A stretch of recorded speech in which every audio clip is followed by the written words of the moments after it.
এই আবাসনের যদি একটা মানুষ যদি মরে যায়, এরম এই একটা মানুষ মরে গেলে আমি তার এরম মামলা চালানোর মতো আমার ক্যাপাসিটি আছে।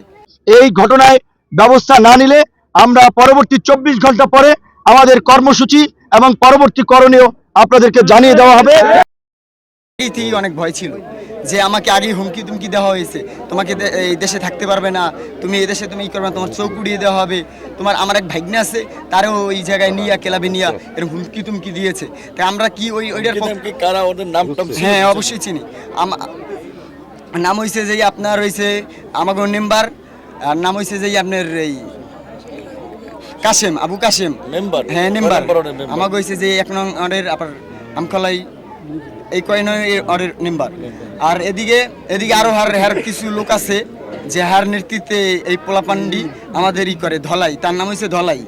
সে বলে যে তো এই আবাসনের যদি একটা মানুষ যদি মরে যায়, এরম এই একটা মানুষ মরে গেলে আমি তার এরম মামলা চালানোর মতো আমার ক্যাপাসিটি আছে, আমি চালাতে পারবো, আমার এরম আছে, আমি সরকারের মাধ্যমে আমি কেস চালাইছি, এরমও কিছু বার্তা আমাদের কাছে বলে।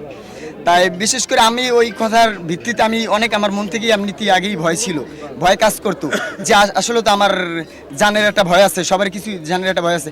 আমি আরও অনেক জায়গায় হামলা হয়েছি, তা আমি অনেকজনকে বলছি, সবাই বলছে যে আমার যে জলের ছিল তারাই বলছে যে তুমি এই নির্বাচনে আমরা কোনো করা যাবে না, নির্বাচনের ভিতরে আমাদের দলের কোনো বদনাম করা যাবে। আমার দলের কোনো বদনাম নাই, আমাদের দলের কোনো বদনাম নেই, আমাদের বিপিনুর ভাইয়ের কোনো জায়গায় কোনো বদনাম নাই।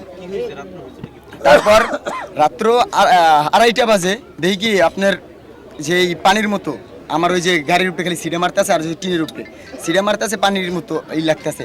তারপর কতক্ষণ পর আমি দেখি কি আমার নাকের গোড়া আসতেছে, মানে কি বুঝায় পেট্রোলের যেরকম একটা বাস আসে ওইরকম একটা বাস আসতে আছে। তাহলে তখন আমার মনের ভিতরে গাবলা লাগিয়ে গেছে।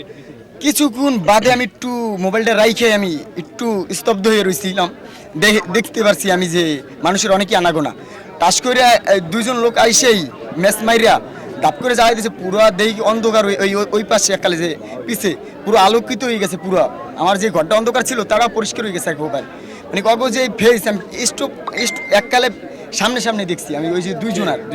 হ্যাঁ জি, আমি 2 জনের। ওর নাম হয়েছে যে আপনার এই সাইরুলের পোলা, ওর নাম হয়েছে যে আপনার আরিফ, আর যে হয়েছে যে আপনার এই এনে তরমুজ দেয় মিজানুর, আর মিজানুরের ভাইয়ের নাম হয়েছে যে ওই আমানুল।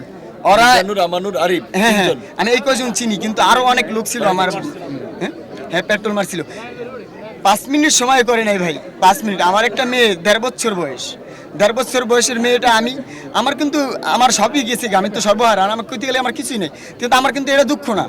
আমার দুঃখ একটাই যে আমার 1.5 বছরের মেয়ে যদি আজকে যদি এই দুর্ঘটনায় যদি আমাদের তো কেউ পাইতই না, আমরা যেই পরিস্থিতিতে ছিলাম ওই সময়কালে আমি যে বাইসে ফিরবো আমি কোনোদিন কল্পনাও করতে পারিনি, আমার মেয়ে ফিরবে, আমার নানু ফিরবে, কখনো আমি কল্পনা করিনি। আমার নানু ছিল, আমার 1.5 বছরের মেয়ে ছিল, আর আমি ছিলাম, আর আমার আম্মু ছিল ওই পাশে। তাহলে আমি যে বাইসে ফিরবো আমি কোনোদিনও কল্পনা করতে পারিনি। তাহলে আমার জীবনের যেই ঝুঁকিপূর্ণ এটার তারা আমার এই প্রতিনিয়ত গেলে হুমকি দাম কি করতে আছে। তাহলে আমি চাই যে একটা অবশ্যই এটার সুষ্ঠু একটা তদন্ত করে সুষ্ঠু একটা বিচার আমি আশা করি। শুধু আজকের ঘটনা আমরা এটুকুই বলতে চাই, এই যে আমাদের আমখলায় যুব অধিকার পরিষদের কর্মী নাইমুলের হত্যা চেষ্টার উদ্দেশ্যে তার বাসা অগ্নিসংযোগ করা, মোটরসাইকেল ভাঙচুর করা, গতকাল রাতে আমাদের এই যে বোন মুক্তাকে ক্যাম্পেইনে না যাওয়ার, এই উঠান বৈঠকে অংশগ্রহণ না করার ফলে রেপ করলো, ঘটনা গ্রামের মোড়লরা মিলে সমঝোতা করতে না পেরে মারধর করে মেরে ফেললো। আর একই দিনে বকুলবাড়িয়াতে আমাদের কর্মী আসমাউলকে ছুরিকাঘাত করলো।